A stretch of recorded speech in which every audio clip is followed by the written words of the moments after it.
Well, our eyes on the developments that are taking place in a Gujarat court, which is set to pronounce its verdict on Zakia Jafri's plea against SIT's clean chit to Narendra Modi in connection with the Gulbarg Society massacre case. Remember, Zakia Jafri had filed this petition against the SIT's 2011 report, which gave a clean chit to Narendra Modi, Zakia Jafri's husband.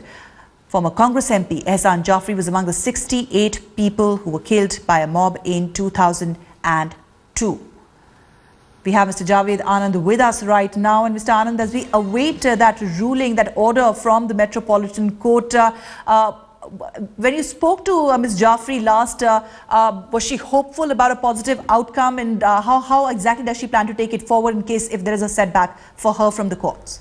Well, the CJP, Citizens for Justice and Peace, its team of lawyers who are assisting Mrs. Zakia Jafri in her protest petition, are extremely confident on the basis of the evidence that is before us. You know, just for our viewers to tell you that it is not as if Mrs. Zakia Jafri or team of lawyers have collected evidence on their own. This is evidence that was collected by the SIT itself, and on the basis of that, the kind of conclusions they have drawn are quite different from the kind of conclusions that our lawyers have drawn, and that's very reminiscent of what had happened in 2010 when the Supreme Court told SIT at the preliminary report level that your conclusions do not match your findings.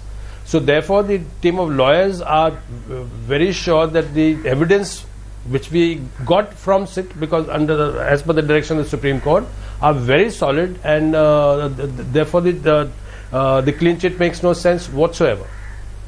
Right, and considering what the amicus curiae in this case, Mr. Ramachandran had said, saying there is prosecutable evidence, there is evidence available, and he did not close the chapter as far as investigation into Mr. Narendra Modi's role is concerned. Is that something that could also be factored in apart from some of the other evidence that you have talked about? Yes, certainly that is part of this thing, as the amicus curiae had said at that time also.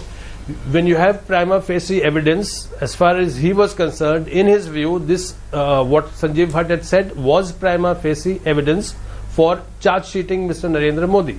Whether this evidence would hold or not hold would only be decided at the end of a trial by a judge under whom the trial is conducted. It is not for the police, it is not for SIT to arrive at those conclusions. May I just clarify one more small point, that though Mrs. Zakia Jafri is a victim of what happened at Gulbarg Society, this petition is not concerned only with Gulbarg Society. That trial is going on separately. Her case is that what happened at Gulbarg, as she discovered later on and learned later on as more and more evidence came out post 2002, that it was part of a larger conspiracy conceived and prepared, planned right at the top, that Gulbarg Society happened, Naroda Patia happened, Naroda Gam happened, rest of Gujarat happened. So therefore this petition stands, and this case stands on its own. This case stands on its own, and you are saying that this case, in fact, her petition is about a larger conspiracy in this case, but it's the only case in which somebody has has in fact asked the court to make sure that Narendra Modi, who was the chief minister at that time and who is currently BJP's prime ministerial candidate, his link to the massacre at least be probed. That is right. That is absolutely right.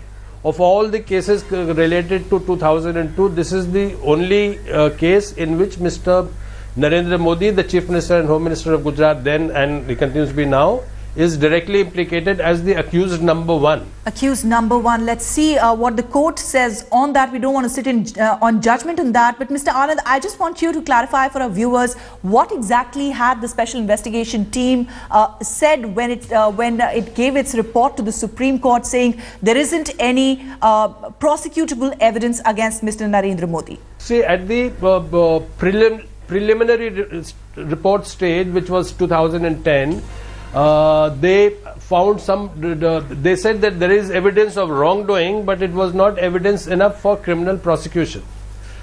At that stage, the Supreme Court appointed Mr. Raju Ramachandran as an amicus curiae. He was asked to look independently and make independent assessment of the evidence collected gathered by SIT and arrive at an independent conclusion.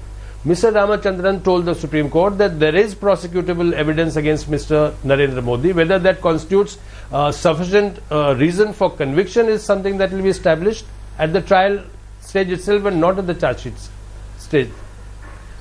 Absolutely. Whether there is sufficient evidence for prosecution, that's another matter. But whether a criminal case is made out against Narendra Modi, that's a decision we could be hearing from a metropolitan court in Ahmedabad, which is going to pass its ruling on the protest petition filed by Zakia Jafri in connection with Gulbarg Society massacre case.